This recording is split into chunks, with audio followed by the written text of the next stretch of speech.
अखिल भारतीय महिला कांग्रेस के अध्यक्ष नेता डिसूजा का कहना है कि जहां आज देश के अंदर की भाजपा सरकार की ओर से जबरदस्ती की थोपी जा रही महंगाई की मार से त्रस्त है, वहीं हरियाणा के लोग बेरोजगारी, महंगाई, डीएपी खाद की कालाबाजारी इत्यादि को लेकर परेशान हैं।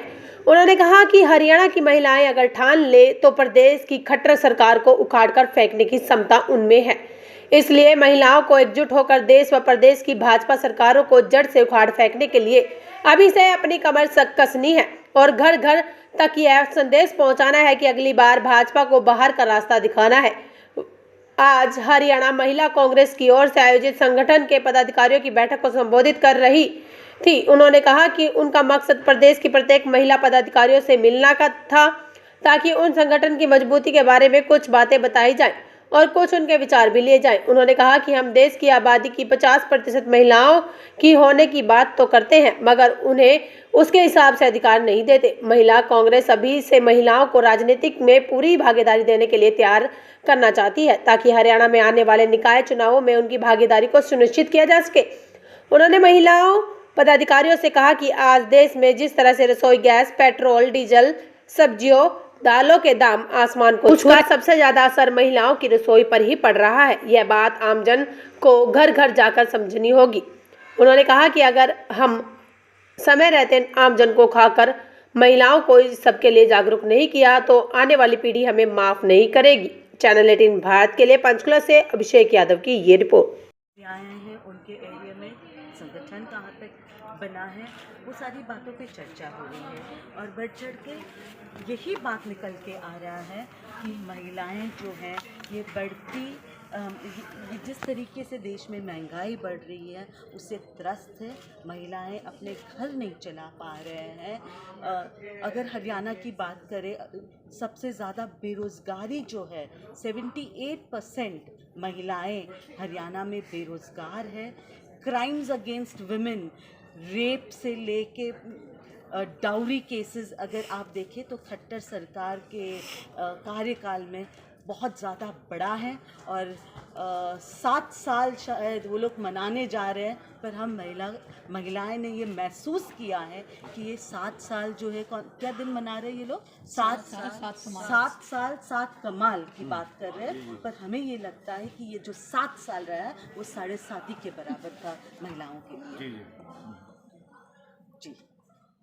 तो मैडम मैं ये कह रहा हूँ कि आपने ऑर्गेनाइजेशन को लेके क्या प्लान किया है? देखिए वैसे अब ऑर्गेनाइजेशन को लेके जो प्लानिंग होता है वो मुझे नहीं लगता वो एक संगठन के अंदर की बातें हैं और मैं प्रेस के भाइयों से भी वो चाहूँगी कि वो संगठन से रिलेटेड जो बातें, जो इंटरनल प्लानिंग है, वो अगर हम देश हित की बात करें और अगर हम चाहते हैं कि देश सही रास्ते पे चले तो प्लीज़ कांग्रेस पार्टी और अपने संगठन को अपने कार्य करने दीजिए। प्लानिंग और क्या हो रहा है, क्या होने जा रहा है, इस पे ज़्यादा चर्चाएं ना करते हुए हाल में जो जिस परिस्थिति से देश गुजर रहा है उन परिस्थितियों पे हम ज़्यादा चर्चा करें, ना कि कांग्रेस की इंटरनल प्लानिंग की हम बात करें। योगदान की बात अगर हम करेंगे सोसाइटी में, अब यहाँ जैसे चुनाव होने जा रहे हैं पंचायती राज व्यवस्था के, तो क्या आप ऐसी कोई कोशिश करेंगे? जी, इसमें ज़रूर अगर आप ये देखिए कि राजनीतिक रूप से महिलाओं को अगर सशक्तिकरण या महिलाएं राजनीतिक रूप से कांग्रेस पार्टी के कारण ही सशक्त हुए। अगर आप बात करें तो 33% रिजर्वेशन लोकल बॉडी इलेक्शंस में, पहले पंचायती राज चुनाव में और फिर UPA 2 के सरकार में सोनिया जी ने ये देखा कि 50% महिलाएं हैं तो 50% हमें बराबरी दिया गया है। तो बिल्कुल महिला कांग्रेस ये कोशिश करेगी कि जो महिलाएं संगठन में काम कर रहे हैं और संगठन में उनकी लीडरशिप कैपेबिलिटीज़ और कैपेसिटीज बड़े हैं, उनको लोगों के सेवा करने के लिए भी एक मौका दिया जाए और जो रिजर्वेशन है वहाँ पे उनको भी एक मौका मिले लड़ने की। मैडम, देहात में जो महिलाएं हैं ना, उनको पार्टी के साथ जोड़ने, ये पार्टी से बहुत अच्छे तरीके से जुड़े हैं। जितना देहात के महिला समझते हैं ना क्या हो रहा है सरकार में, क्योंकि मैं सिर्फ राष्ट्रीय कार्यकारिणी में बैठती नहीं हूँ, मैं जब जाके इर्द गिर्द के गाँवों में बात करती हूँ कि वो कई जगहों पे जब बात करते हैं महिलाओं से, तो ये समझ में आती है कि अगर सही में समझ है जो देश किस तरीके से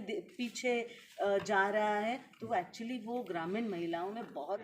आज हमारी राष्ट्रीय अध्यक्ष यहाँ पर पधारी है, पहली बार उनका विजिट है और स्टेट लेवल की कार्यकारिणी बैठक।